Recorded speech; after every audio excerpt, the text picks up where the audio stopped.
Дами и господа, добра вечер. Добро дојдовте во уште едно издание на Бизнис класа, возможено од Diners. Јас сум Мишко Иванов.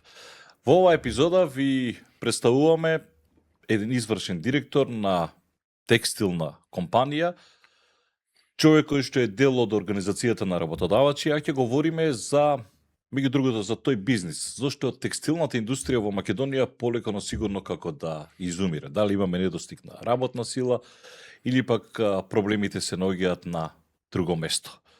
На самиот старт, не заборавајте лајк и сабскрајб на нашиот YouTube канал Мишко Иванов, следете ни и на социјалните медиуми, Facebook, Instagram, TikTok. Ангел Димитров, извршен директор на текстилна компанија Мода, Свети Николе. Порано бевте прв човек на организација на работодавачи, денес претпоставам сте се уште во организација на работодавачи, но со функција? Па сега сум председател на собранието на организација работодавачи, за да не се отргнам скрос, иако сакам да оставим други луѓе да се вклучат во таа работа и така. Како и да е, добро дојдовте, добра вечер уште еднаш. Добро е, најдов, благодарам за поканата. Во каква кондиција е македонската економија? Чекавме НАТО, чекаме влеговме во НАТО, чекаме Европска унија, тој политичкиот дел е едно, економскиот дел е друго. Како дозволивме текстилната индустрија која што беше препознатливост, особено за источниот дел, нели Штипскиот Манчестер, како беше, одеднаш да потони, иако и тие први денови или години од независноста беше во експанзија, што се случува?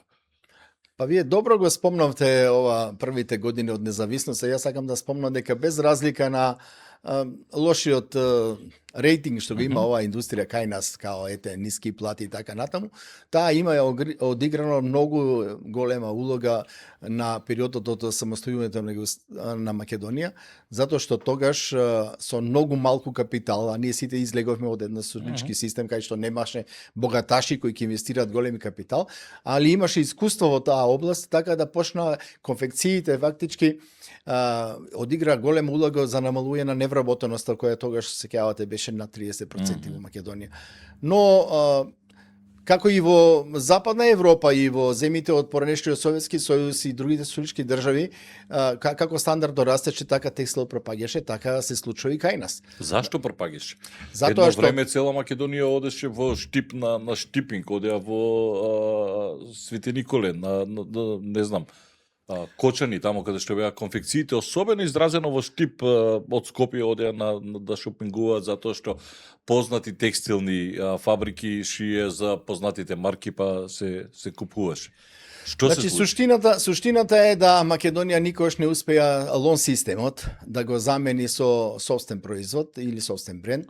Така да тие фабрики навистина произведуваа за светските брендови, но произведуваа само кроење, шиење, пакување. Додека брендот и оно што најмногу заработуваше од тоа го има Западна европските брендови. Значи он шие за Бос, за Армани, за не така, знам, но производот не е него. Суштината на лонот е дека странецот прво ја има својата креација, го купува репорно материјалот, го пушта овде во Македонија на доработка, тоа е во негова собственост.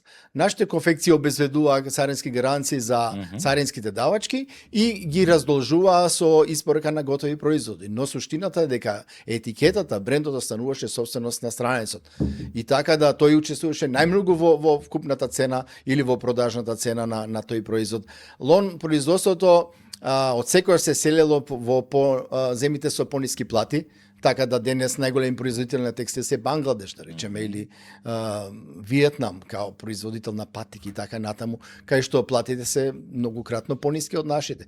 Значи, главниот проблем што се селеше надвор е порастот на платите кај нас, порастот на вкупните трошци за вработени, не само платите. Значи, немилосърден е бизнисот кога е во прашање тој дел. Значи... Тоа многу добро рековте. Во економијата нема милости, нема врски, нема пријателство, нема хуманост, има само бројки. Ако на милион кошули еден странски бренд заработува 3 милиони евра само разлика од цени дали ќе произведува во Македонија или во Бангладеш, тогаш е немилосрдно. Па малку и нефер. Така сега вие да му давате на, како да кажем, на нашиот работник да му давате да работи за смешна сума на пари, а вие да правите милионски профити. Мислам, то едно Па со друго знаете не сега, иде. фер или не фер е прашање на пазарот. Значи, цената на трудот или трудот е пазарна категорија како било кој производ. На него влијае понудата и побарувачката. Така е, Во времињата кои имавме над 30% невработени во Македонија, каде понудата беше огромна и каде во нашите фабрики стоеја секој ден и прашуваа дали има работа, тогаш дел од директорите и газдите на новоформираните компании можеби го злоупотребуваа тоа, може исплаќаа пониска плата него што можеле да исплатат за да остварат поголем профит. Но сега е ситуацијата сосема друга. Сега работници имаат поголеми можности, поголеми избори, особено со доаѓањето на странски компании во тир зоните кои имаат големи повластици од нашата држава. Така да може да ги земете бројките пред 15 години и сега, тој број на намалени работници, некај 35.000 во текстилот, се толку е зголемен број на работници во тир зоните. Од прилика колку вртеше тој бизнисот со текстилна индустрија некогаш и колку е денес? Па разликата е огромна. Гледано преку број на вработени, рачунајте само за од 2017-18, од 48.000 вработени, сега сме вкупно 17.000, од кои 2.000 се производство на текстил, значи оние што прават чаршафи и органи така натаму, и околу 15.000 кои произведуваат модна облека. Во пари колку е тоа? Како било? Не можам точно да ви кажам, но Од прилика. но е, да речеме, ако некојаш имало 20 или 30 милиони, сега е тоа намалено, да речеме, на 10 милиони. Тоа е драматично преполување и најтрагично е што бројките Повеќе, се уште надолу. повеќе Така? од околу 60% е паднато, и извозот и бројот. Добро, извозот не паѓа толку со ист процент како што паѓа бројот на работници, затоа што во последно време дел употребуваме наши картони, кесиња, полупроизводи, со тоа што цената на производот, освен на работната рака, лонот се покачува за тие помошни производи, но бројот на работници да кажува се, затоа што продуктивноста е многу малку влијае на овде на тие бројки. Генерално, што велат нашиве дека не работам за таа плата? Или? Види, Нашиот проблемот на вработени може би беше пред кризата во Украина, кога состојбите во Европа беа малку подобри, и тогаш се плашевме сите дека ќе не може да најдеме работници. Да речеме, нашиот партнер од Германија тогаш не приселуваше да имаме 6.000 парчиња дневно, а ние правевме 4.500.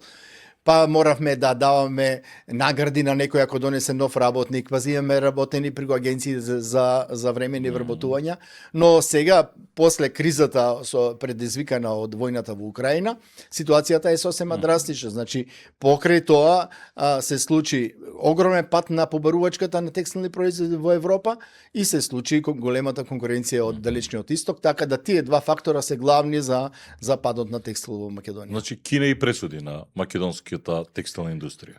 Па во почетокот Кина и денеска е огромен производител, особено на репроматеријали, но најевтина работна рака моментално е Бангладеш, Виетнам, Мјанмар и така. Колку зимаат плата тамо? Зима $150. $150. А како работат? 3 смени, претпоставам. Така, колку шијат Па парчиња? работа по 10 на часа. Сега, Али со квалитетот тоа кај нив е друго. Таму работат највеќе мажи, значи машка работна сила и млади луѓе. Таму има многу, се уште многу голем наталитет и има многу млади луѓе. Квалитетот е исти? Не е квалитетот ист, кај нас е подобар квалитетот.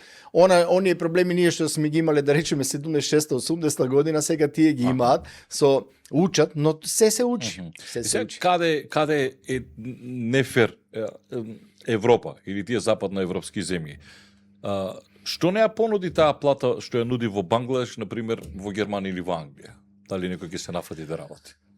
Пак ќе речеме во економијата нема фер. Ако се сеќавате еден странски инвеститор во тир зоната во Жабјани, мислам дека беше, кога го прашаа нашите новинари зошто дојде во Македонија, вика дојде во Македонија да дава македонски плати, а не германски плати. Значи тие доаѓаат заради ефтина работна сила, не доаѓаат заради друго. Се разбирате, ако имате пософицирана технологија, ќе ви треба и доста обучен кадар, ви треба инженери и така натаму. Но за ваквите едноставни работи, едноставен мануелен труд, доаѓа најмногу кај нас. Дури тир зоните, овие што ги викаме автомобилска индустрија, тоа фактички мотање на каблови или шиње на седишта, што е во суштина едноставен мануелен труд, дојдоа заради тоа. Не дојдоа, зошто не дојдоа да речеме да направат хајтек, да направат некои компјутери, да направат, не знам, соларни панели, не знам што да направат, нешто што ќе бара повеќе квалификувана работна сила, туку едноставен мануелен труд. Но да се бидеме искрени, ако ја погледнеме бројката на невработени во Заводот за вработување во Македонија или Агенција за вработување, ќе видиме дека 52% од сите невработени во Македонија се со основно или без основно образование. Значи како да бараме странци да доаѓаат да прават овде висока технолошка индустрија, кога ќе видат дека имаме половината од нашите невработени се неписмени во суштина. Па добро, тоа е генерално проблем, меѓутоа тоа е проблем кој што се влечи практично од осамостојувањето на Македонија, затоа што јас не можам да сватам не дека овој број што вие говорите на писменост, полуписменост, мислам дека во таа Југославија бил уште поизразен кога е во прашање во Македонија.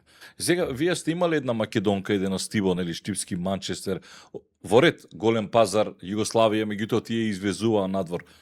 Како може една македонка, еден Стиво, па ако сакате една Свила, така беше, што е денешна мода. Да, поранешна Свила, натаму така. по кочани, имало конфекции. Како може ние да дозволиме тоа да пропадне? Нели се исплаќа на некој или еден Охис. Јас знам во времето кога беше таа трансформација дека имало понуди од Хенкел, ако не се лажам, не дека во Македонка немало понуда. Дали свесно некој го разграбуваше тој имот? Не, ја не сум присталица за такви теории за заговор. Па како да пропадне една Македонка? Ќе пропадне ради економските интереси. Значи, многу луѓе мислат дека највише македонската економија изгуби заради приватизацијата, што не се слагам.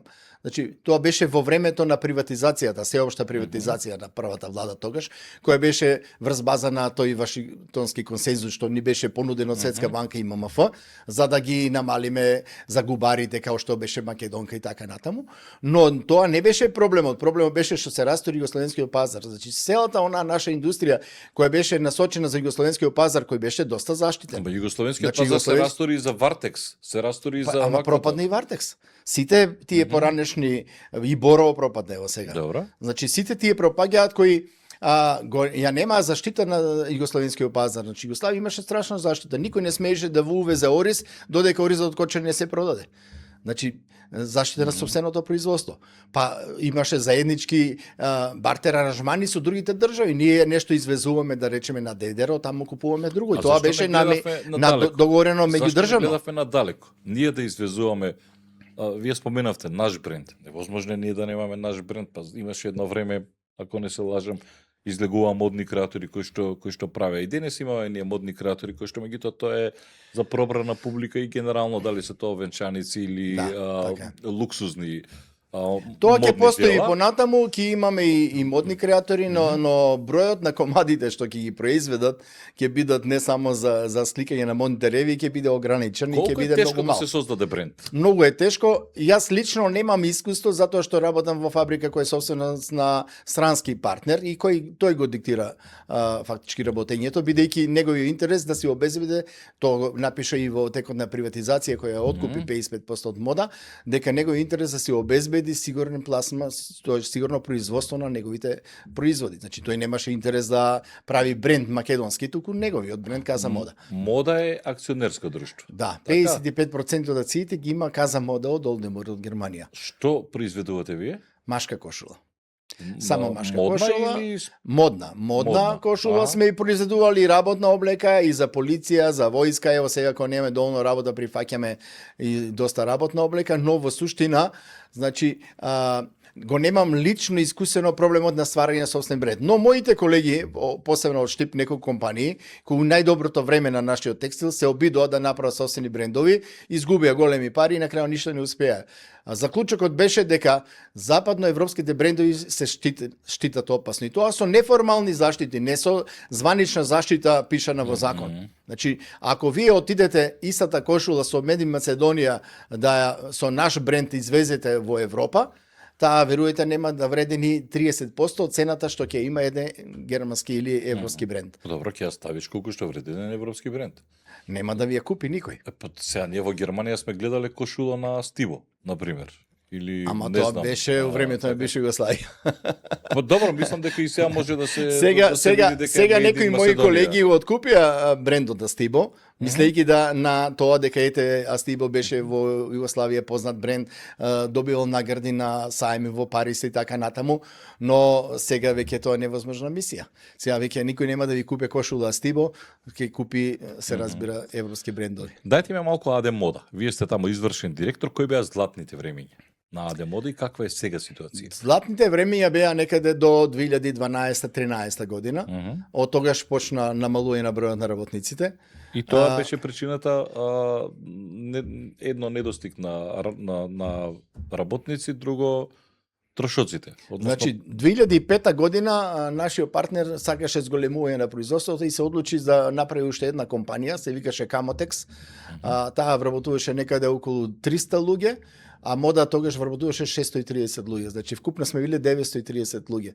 Но таа фабрика пред 2 години ја ликвидираше затоа што немаше веќе доволно работа за неа. Останавме Мода, но постојано паѓаме и сега дојдовме на 250 луѓе.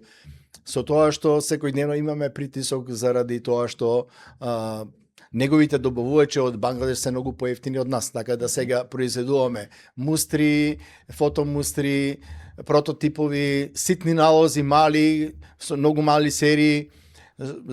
Големите налози, масовното производство е иселено во Бангладеш, кај што некаде моментално околу 1400 луѓе работат за него. Што е голем налог? Голем налог да речеме 10.000 парчиња во еден ист артикал. А сега во Македонија шиеме по 100-150 парчиња во еден налог. Значи сите шиеме само такви налози, дури имавме со еден друг бренд состанок пред 3 месеци. Тие вика ние исто работиме во Бангладеш, ама сакаме да имаме една допуна на нашето производство за хитните, брзите испораки да ги правиме во Македонија, ама тоа ќе биде 10% од вкупната негова продажба. Не повеќе. Значи, да повториме, златните времења се 2005. Од 2005 до 2012-13 златните времења. Тогаш имате 930 вработени во Мода. Да.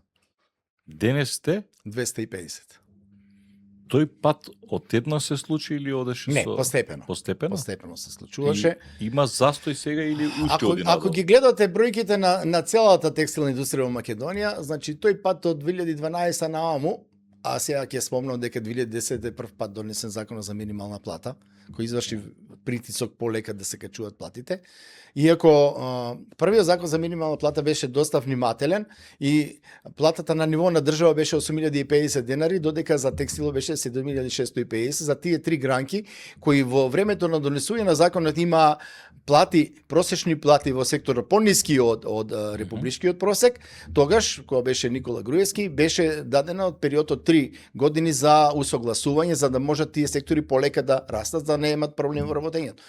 Но потоа кога дојда СДСМ и кога 10.000 денари беше за сите, не само за немаше исклучок за ниедна компанија, и потоа почна да се фактички паушално качуваат платите, бидејќи секогаш кога ги качувавме согласно закон, минималната плата растеше многу поскромно него ако се качуваше паушално. Тоа имавме притисок и сега од синдикати да се качи платата 500-600 евра, која е невозможна мисија, затоа што просечна плата е 500 евра, да речем, во текстил, а вие минималната, ако направите 500, автоматски ќе немате можности како да ги стимулирате добрите работници, ќе изгубите мотивација кај добрите работници. Сето тоа влијаеше на порастот на нашите цени, но странците не ни дава онолку колку ние си ја качиме платата. Значи, во Мода сум правил анализа од 2004 до 2024 година, платите и трошници за плата на вработеници се покачени за 270%. Додека од партнерот сме со големи сили успеале да добиеме 70% за тој период покачување на цените. А платите учествува од 70 до 80% од вкупните трошици. Така да, сето тоа зборува дека е неодржливо на долг рок и ќе остана тоа што викат вие производство на венчаници, некои за модни реви, работна облека која добро се држи, производството на јоргани, чаршави и така натаму, но модната индустрија во Македонија ќе биде се помала и помала и мислам дека може да се сведеме некојаш на 5-6 вработени во производството на облека. И сега, тој јас на работодавачи и на работници од секогаш бил Па ајде, ако сакате да кажем Некој горе. судир има, не, Па има разлика. судир, да. Сега, од една страна, 8.000 денари чинам дека е на вистина подценето за работник. Така, затоа што не можеме па ни да се споредуваме со Бангладеш. Мене ме мачи моментот, да, ние секој сме на страната на, како да кажем, На работниците. на работниците, иако и ние сме... но треба тој баланс, тешко ли се постигнува тој баланс? Не дека и вие сте против работниците. Видите, не, треба да се биде искрен, да не се политизира со тој проблем од страна на партиите, додека ево Европа измислила механизам, бидејќи Европа разговараше на нивно економско-социјален совет, значи работодавачите во Европа и синдикатите, 4 години за тоа дали може во Европа да има една минимална плата. На крајот утврди дека степенот на развој или економски развој на државите во Европска унија е толку голема разлика да не може да има една минимална плата. Ако за Швајцарија или за Луксембург таа би била многу мала, за Бугарија и Романија таа би била многу голема, ќе предизвика проблеми во стопанството. И Европа донесе директива во која вели дека минималната плата треба да се движи околу 70% од просечната плата. Не, 70% од медијалната или 50% од просечната плата. Значи да биде некое решение кое, бидејќи не може да минималната и просечната да изедначите, како што кажав, заради демотивација на добрите луѓе. Значи може да се најде математика. Во однос на усогласувањето, факт е дека треба да се усогласи или покачи минималната плата со порастот на трошоците на живот, значи со инфлацијата, бидејќи реално тоа нема да биде покачување, тоа ќе биде надокнадување на изгубената куповна моќ и со растот на GDP. Ние во Македонија имавме прво беше 1/3 од раст на GDP, 1/3 раст на трошоци на живот и 1/3 од раст на просечна плата.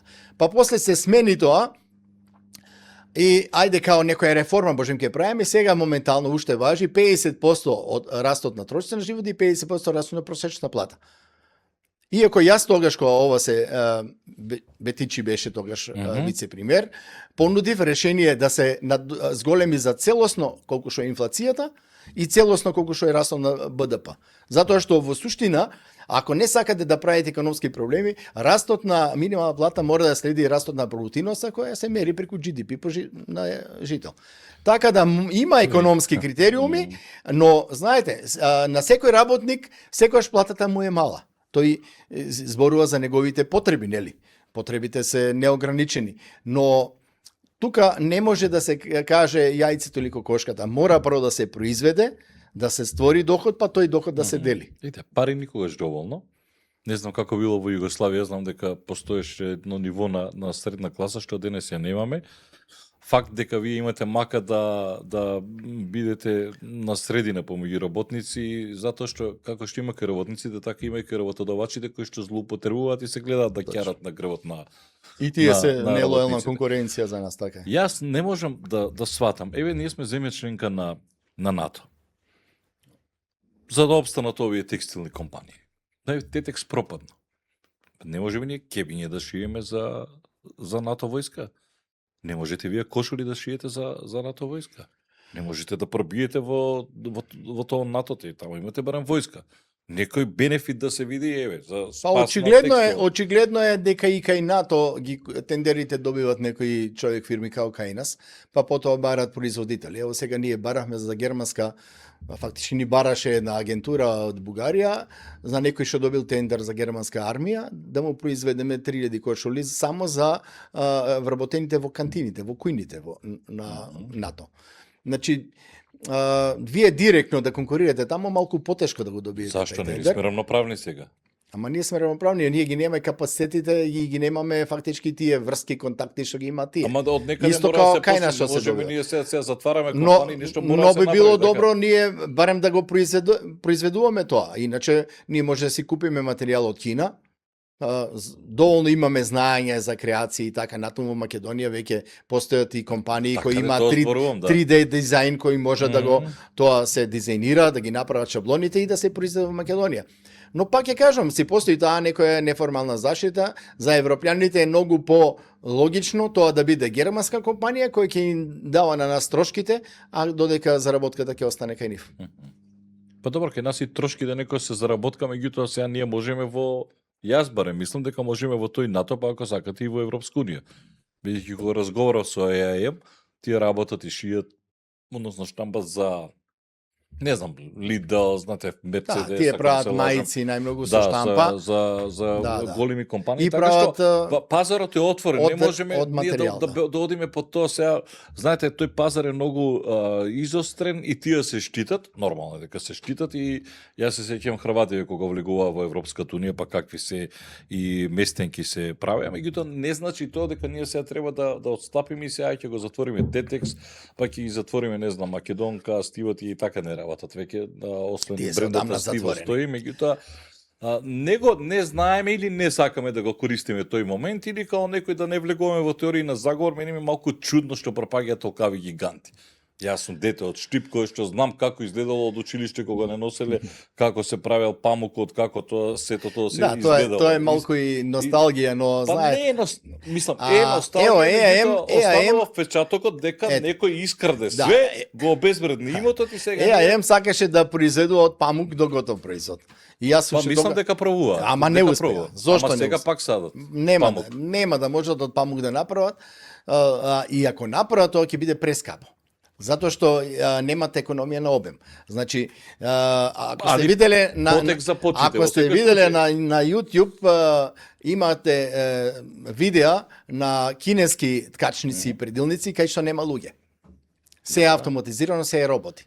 Добро. Значи, и тој ако произведува не знам колку милиони метра дневно, вие не можете со мало производство од Македонија, со нашиот памук кој нема адекватен квалитет, кој 90% чушките не исполкуваат на есена, вие мора да го берете. Не можете со комбањи да го берете како што берат големите производители на памук и автоматски вие станувате прескап и неинтересен. Значи, економијата нема милост, пак ќе кажам. Значи, за да биете на странските пазари, да речем само европски, на странските пазари вие конкурентен, после квалитето мора да имате економија на обем. А тоа не се прави со мало производство, туку само со големи серии. Како работодавачи со години предупредувате на недостигот кадар. Имаме ли решение што да правиме, освен увозот на можеби грд збор мигранти, меѓутоа се случува тоа, барем знам дека Кочан или кај вас Свете Николе да не беше таму индици. Па има непалци, по некои, но не е толку непалци. масовно, можеби најмасовно во Македонија е во хотелиерството летоска, ако ги гледате овие во Охрид. Па тоа во Хрватска што е таму од кога има. Па и кај нас има, но се разбира дека и за нив е поинтересно да бидат во Хрватска, затоа што таму се платите поголеми, а плати се поголеми затоа што и ноќевањата и смештаите се поскапи него во Охрид. Значи, треба ли да увезуваме работна сила? Значи, работна сила, многу држави прават такви анализи, дали е тоа добро или лошо. За економијата е неминовна појава ако сака да одржите економијата, инфраструктурата на одредено ниво. Замислите вие на Германија или Англија со таква богата инфраструктура, подземни железници и така натаму, ако нема луѓе кои тоа ќе го исчисти и ќе го стави во функција. Тие немаат возачи на камиони, тие затоа бараат од надвор да дојде камиони имаат, нема кој да ги вози. Но од друга страна Македонија се уште има шанса, има доста, околу 85 до 90 илјади луѓе во Македонија кои се водат као невработени, а не се јавуваат на огласи ни за преквалификација, ни за обуки. Очигледно дел од нив зима социјална помош, не сака да изгуба социјалната помош. Дел од нив работи на црно заради тоа што не веруваат во системот и не сакаат да плаќаат придонеси. Не, многу се задолжени по кредити, па за да не им ги зима извршителот парите, па има најверојатно и такви, но замислите, ево во земјоделието ние имаме сигурно огромен број на луѓе кои работат и тоа силно работат, повеќе од мене и од тебе сигурно дневно, а се водат као невработени. Затоа што ако се една фамилија, мајка, татко и два сина, еден од нив се само пријавува, сите други работат на црно. Но еве кај конфекциите кај вас ви требаат работници од странство? Во овој момент не ни требаат работници. Во овој момент заради падот на побарувачката, ние немаме потреба од работници. Ако се ситуацијата подобри, да речеме во Европа, да заврши војната меѓу притисокот помеѓу Европа и Русија да се намали и да почне побарувачката за техни производи да расте, можеби ќе имаме потреба и тогаш се разбира дека може и таа варијанта со увоз на работници да биде интересна. Во овој момент немаме потреба од работници, од големен број работници. Мода беше свила. Така? Да, свила. На времето. Нас Тибо беше погон. погон на Стиво. И то пропадна?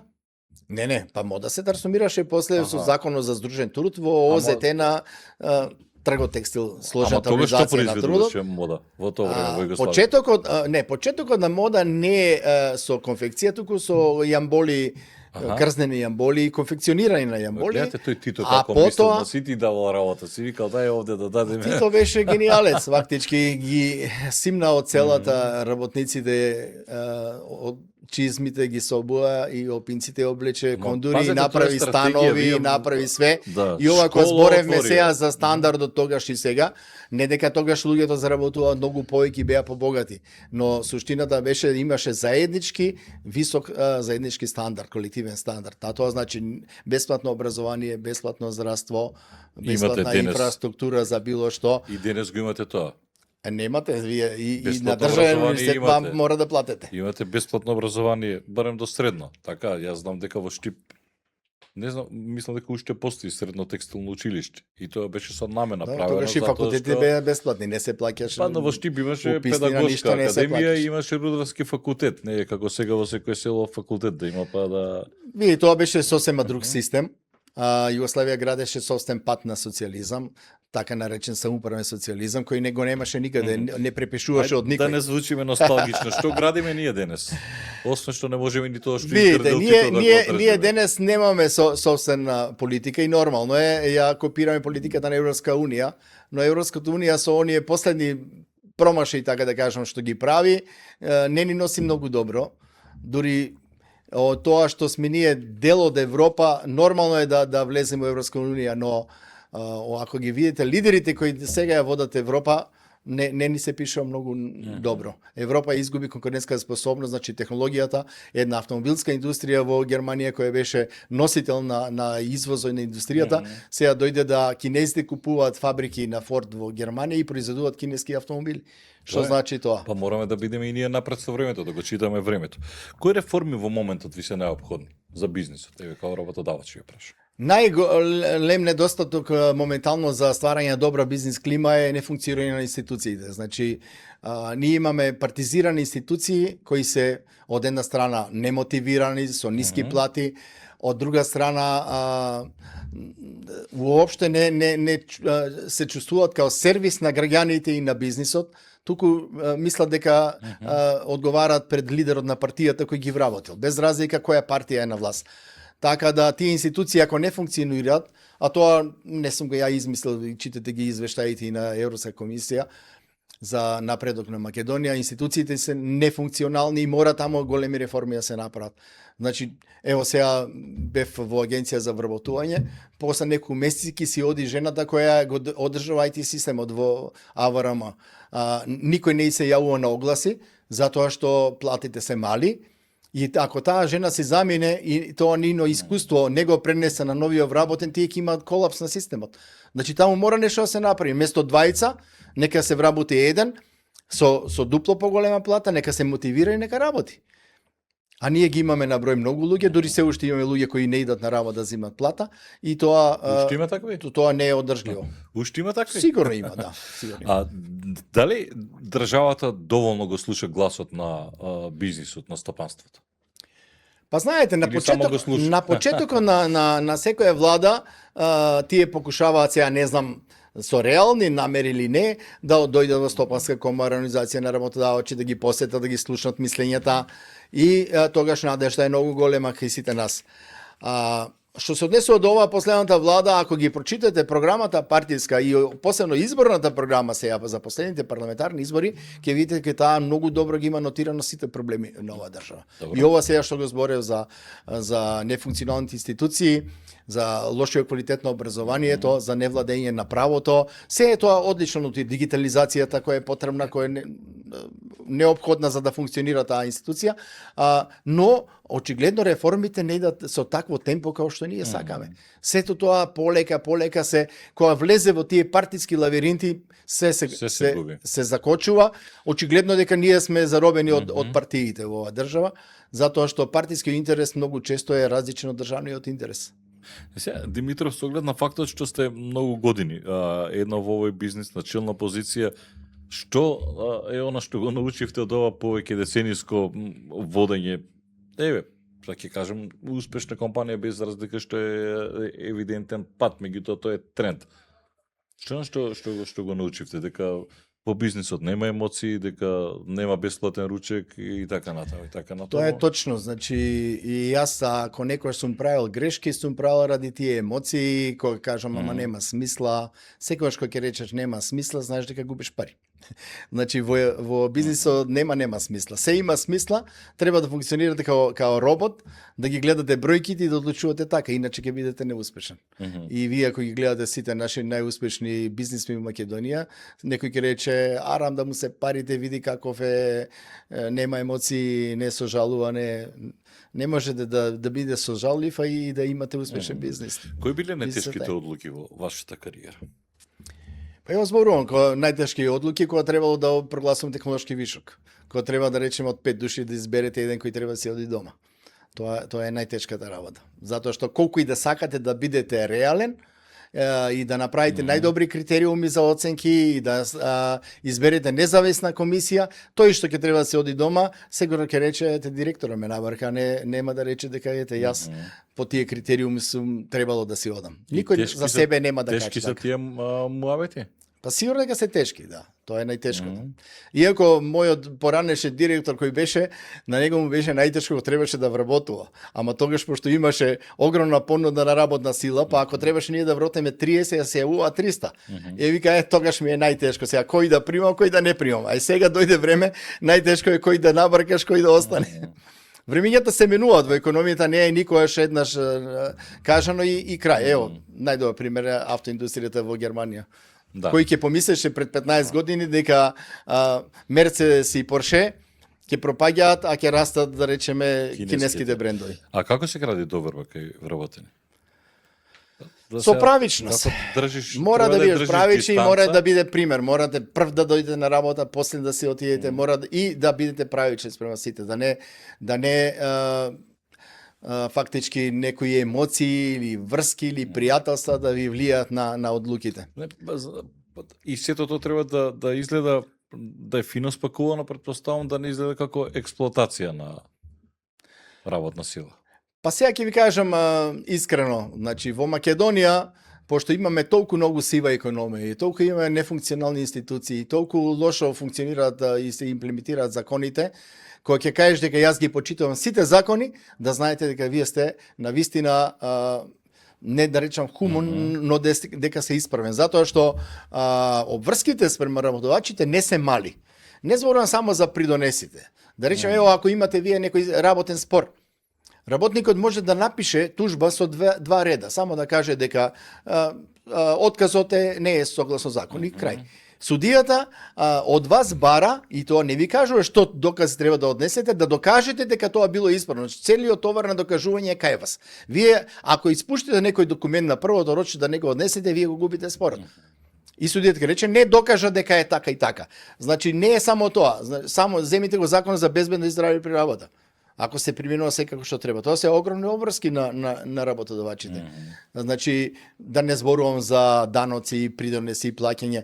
Но, ова преска што спомнавме, ние се, као организација работодавачи, силно бориме против сивата економија, затоа што тоа се нелојална конкуренција. Кој е кај вас нелојална конкуренција? Па овој што да речеме, денеска ги одјавува работниците, а утре ги зима преку друга компанија и за секој работник земе пари од агенцијата као за ново вработување. Тој автоматски е привилегиран затоа што нема да плаќа една година придонеси или ќе добија да речеме 400-500 илјади денари по работник. Значи сите тие што не ги почитуваат законите за нас е нелојална конкуренција. Тој ќе може со многу поевтина цена да излезе и да не ја земе нашата работа. А државата не го гледа тоа? Или не може? Прв пат се изборивме денеска во оперативниот план да ставиме дека после толку години моја лична борба дека не може компанија која е основана од едно исто лице или од исто управител да зима средства од активни политики ако ги користил претходната фирма. Значи многу тешко се минуваат тие работи баш поради таа наша администрација која е силно закоравена, која она што си го знае и тоа си го прави.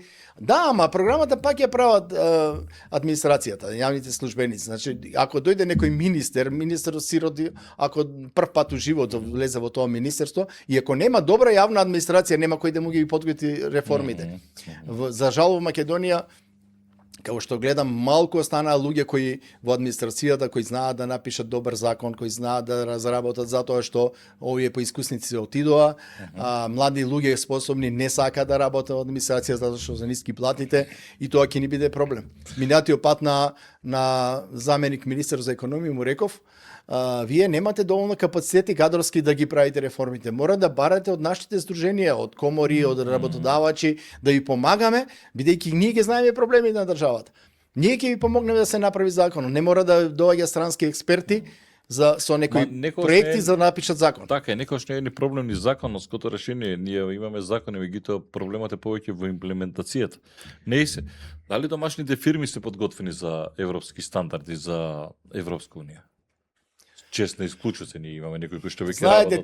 Знаете, тие стандарди носат само нови трошоци. Значи, ние сме носители на еко стандард и БСИ стандард за социјални стандарди, кои ги гледаат, да речеме, хемиските реакции, CO2, кои гледаат почитување на работнички права, закон за минимална плата и така натаму. Но сето тоа кошта, затоа што вие ако земете да направите испитување на износни гасови на вашиот оджак, да докажете дека тој нормално функционира, вие тоа мора да платите лиценцирана институција. Ако сакате да направите една вежба за, да речеме, воредна ситуација, да речеме, за пожар и така натаму, пак мора да платите на некоја институција која е за тоа надлежна, која ќе ја направи вежбата и ќе наплати пари. Сите тие стандарди се убава работа, но тоа кошта пари. А нашите брендови од Запад не сакаат за тоа да платат. Добро, ма истиве вие стандарди ги имавме ние во Југославија и не зачева и денес се велат по ју стандарди. Тоа да, ама откако се распадна држава за Југославија, ние рековме ќе градиме капитализам и сите тие стандарди ги на еден начин избришавме, велиме сега градиме нов систем, не ни интересира. Тоа е проблемот, веројатно. Тоа е голем проблем. Во многу области ние почнавме од нула откако се оделивме од Југославија, наместо да си ги наследиме тие стандарди што ги имавме во Југославија. И да ги продолжиме. Господин Димитров, во каква кондиција е македонската економија? Знаете, бројките последни за растот на бруто домашниот производ покажува дека имаме одредени, да речеме, од добри резултати. Не би рекол најдобри во Европа или најбрзи, затоа што имаме многу ниска основица, нели? Но во вакви тешки услови што функционира особено Европа, а Европа ни е најголем трговски партнер, мислам тие бројки треба да бидеме задоволни. Но дали е тоа резултат на големите инвестиции во инфраструктурата или е резултат на растот на продуктивноста, да речеме, во преработувачка индустрија, тоа е големо прашање, затоа што сите инвестиции во инфраструктурата даваат одредени позитивни резултати особено во текот на градбата. Дали ќе биде автопат, дали ќе биде хидроцентрала, дали ќе биде било што. Додека се гради, тие пари влегуваат во економијата и се побарувачката, домашната побарувачка расте, така да и економијата автоматски расте. Но, ако вие, откако ќе заврши објектот, немате економски користи, немате поврат на инвестицијата, тогаш остануваат само кредитите кои треба да ги вратиме. И Македонија, се плашам дека Македонија во иднина нема да има така лагодност да се задолжува, иако гледам дека владата е оптимистична, мислејќи дека ќе го разголемува GDP со поголема стапка, па така да процентот на кредитите во однос, задолженоста во однос за GDP нема да биде така голем. Ама да не биде тоа оптимистичка варијанта, затоа што најголем проблем ќе ни бидат враќањето на каматите. Наместо ние нашите пари од буџетот што ги собираме од сите граѓани и сите компании да ги даваме за развој на оваа држава, да правиме градинки, школи и така натаму, ние ќе ги плаќаме каматите на странските инвеститори. Така е. Како работодавач, што најмногу ве загрижува во моментот? Ме загрижува спороста на реформите. Значи, како што реков, добро се нотирани проблемите, па дури ја читав и програмата ова новата сега на Социјалдемократскиот сојуз, значи нема замерки во тоа да ги нотираат проблемите. Но кога треба да понудат решение, тоа се далеку од решение. Кога некој ќе каже дека јас ќе го дигитализирам ова и младите нема да се бегат од држава. Мислам тоа е неозбилно. Влегуваме во самиот финиш, кратки одговори, поголем проблем недостиг на работа, на работници или недостиг на инвестиции? Во овој момент мислам дека и едното и другото не представува голема пречка, затоа што и за инвестиции се уште имаме одредена можност да земаме кредити и да ги зголемуваме, но и за вработеноста, како што кажав, имаме една добра маса на работна сила која се води као невработена, но во иднина мислам дека и двете ќе бидат голем проблем. Минимална плата, економска или политичка тема? Треба да биде 100% економска тема. Треба да биде затоа што тоа е економска категорија минималната плата, таа не е политичка категорија и таа може многу добро да се пресмета. Значи не треба да си гениалец за да најдеш начин како да усогласиш висината минимална плата во однос на прошна плата и во однос на развојот на економијата. Дали младите денес имаат преголеми очекувања? Па сите велат дека имат, ама можеби е тоа нормално, ако вие кога сте млад немате очекувања, нема да имате на 70 години сигурно очекувања. Тоа ја не би замерил на младите, само треба малку повеќе да се трудат, да учат повеќе, затоа што од социјалните медиуми не се остварува ниту знаење, ниту и економски раст некој. Кој сектор има најголем потенцијал во Македонија? Па јас би рекол дека е тоа земјоделието, но за жал многу лоша политика има во земјоделието. Земјоделието затоа што храна мора да се јаде, без разлика дали ќе има вештка интелигенција или не знам најсовремени роботи, пак као луѓе мора да се храниме. Ние имаме услови за производство на здрава храна, затоа што имаме сонце, Господ ни дал доволно. Имаме се уште неискористен воден потенцијал, многу наши реки на кои да се направат брани, наводнување за се спречи влијанието на еколошките климатските промени, но колку повеќе фрламе пари од буџетот за субвенции, толку ни се намалува производството и ни се зголемува увозот. Што значи дека политичарите кај нас, иако го знаат тоа, кога се опозиционери тоа го критикуваат, кога дојдат на власт го оставаат исто. Наместо да стимулираме производство и откуп, значи да произведеш повеќе, ние стимулираме да се насее и да се чека субвенции. Добро. Благодарам што бевте дел од бизнес класа. Ви благодарам и јас. Ангел Димитров, извршен директор на акционерско друштво Мода, текстилна компанија, истовремено и дел од организацијата на работодавачи во бизнес класа. Вам почитувани, ви благодарам што бевте со нас. Не заборавајте потсетување уште еднаш. Лайк и сабскрајб на нашиот YouTube канал Мишко Иванов. Следете ни на социјалните медиуми, Facebook, Instagram, TikTok. Беше ово уште едно издание на бизнес класа овозможено од Diners. Се гледаме за 7 дена, довидување.